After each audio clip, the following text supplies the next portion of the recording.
लेखपाल बनते ही बेवफा हुई पत्नी। दर दर भटक रहा पत्नी की तलाश में पति। क्या बेवफा पत्नी को मिलेगी इसकी सजा?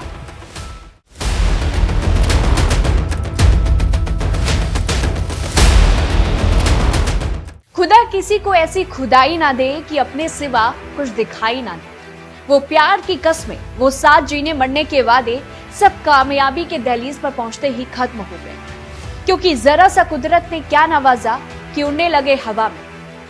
दरअसल हवाइयां तो उस शख्स की भी उड़ गई जिसने मोहब्बत को अपनी जिंदगी में शामिल किया। इस बीच मुझे एक गाने की लाइन भी याद आ रही है। वो कुछ यूं है कि बेजान दिल को तेरे इश्क ने जिंदा किया, फिर तेरे ही इश्क ने इस दिल को तबाह किया। तड़प तड़प के इस दिल से आह निकलती रही, मुझको सजा दी प्यार की, ऐसा क्या गुनाह किया। जिस शख्स ने पढ़ाया लिखाया और इतना कामयाब कर दिया कि सरकारी नौकरी तक पहुंचा दिया, लेकिन ये क्या, उसने ही बेवफाई कर दी। जिससे प्यार किया, शादी की, लेकिन लेखपाल बनते ही कामयाबी में ऐसी लड़खड़ा गई कि 7 पेड़ों के सातों वचन तोड़ गए। चलिए आपको बताते हैं कि आखिर ये पूरा मामला क्या है, कहां का है। क्या सरकारी नौकरी मिलते ही पति को छोड़ने का यूपी में शगल बन गया? बता दें ये पूरा मामला झांसी से सामने आया है। यह युवक अपनी पत्नी के लिए दर दर भटक रहा है। पति की माने तो उसने लव मैरिज की और पत्नी को पढ़ाने के लिए उसने मेहनत मजदूरी की, लेकिन नतीजा यह निकला कि वह लेखपाल बन गई। लेकिन अब वह उसे छोड़कर चली गई। नीरज ने जब मीडिया से बातचीत की तो उसने बातचीत करते हुए कहा कि पत्नी का यूं छोड़कर चले जाने के बाद से वह बहुत परेशान है। नीरज ने पुलिस प्रशासन से उसे न्याय दिलाने की मांग की। वहीं दूसरी तरफ मामले में ऋचा का भी पक्ष सामने आया है।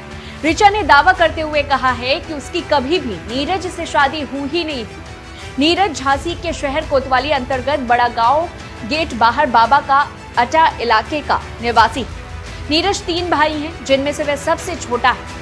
नीरज विश्वकर्मा कारपेंटर का काम करता है। करीब 5 साल पहले झांसी के सत्यम कॉलोनी में रहने वाली ऋचा सोनी नामक युवती से दोस्त के घर उसकी मुलाकात हुई। 6 माह दोस्ती चलने के बाद कब उन्हें एक दूसरे से प्यार हो गया यह पता भी नहीं चला। प्यार होने के बाद दोनों करीब 2.5 साल रिलेशनशिप में रहे और फिर ओरछा मंदिर में जाकर शादी कर ली। शादी करने के बाद दोनों घर आ गए और साथ हंसी खुशी से रहने लगे। इस दौरान लड़की ऋचा ने उसे बताया था कि वह आगे पढ़ना चाहती है। ऋचा को पढ़ाने के लिए वह मजदूरी करता रहा। जब ऋचा का लेखपाल की नौकरी के लिए सिलेक्शन हो गया तो फिर उसका रुख जो है वो बदले बदले से नजर आया। लेखपाल के पद पर चयन होने के बाद वह उसे छोड़कर चली गई। तब से लेकर अब तक वह लौटकर घर नहीं आई। अपनी पत्नी को पाने के लिए वह अधिकारी से लेकर पुलिस तक के चक्कर लगा चुका है, लेकिन पत्नी नहीं मिली। यहाँ तक आज जब उसे पता चला कि उसकी पत्नी को कलेक्ट्रेट में नियुक्ति पत्र मिल रहा है तो वह उसकी एक झलक पाने के लिए वहां भी पहुंच गया, लेकिन वहां भी खाली हाथ लौटना पड़ा। वह नियुक्ति पत्र लेकर छिपते हुए निकल गई, लेकिन उससे मुलाकात नहीं की।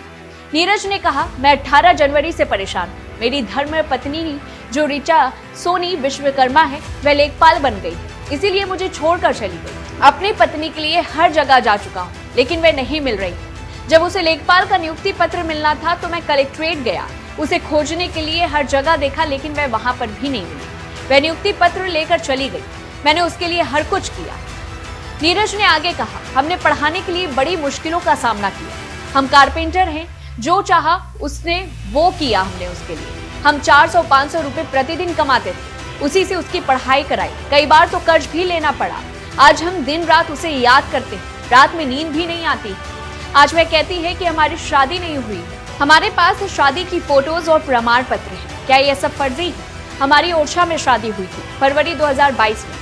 हम काफी परेशान हैं, उसके लिए दर दर भटक रहे। ये सारे बोल हैं, ये सारे दर्द हैं उस शख्स के जिसने अपनी पत्नी ऋचा को पढ़ाया लिखाया और इस काबिल बनाया, लेकिन अंत में उसे भी अंजाम में सिर्फ और सिर्फ धोखा मिला। इस पूरी रिपोर्ट को लेकर के आपकी क्या कुछ राय है हमें कमेंट बॉक्स में बताएं। तब तक लिए देखते रहिए न्यूज़ 1 इंडिया।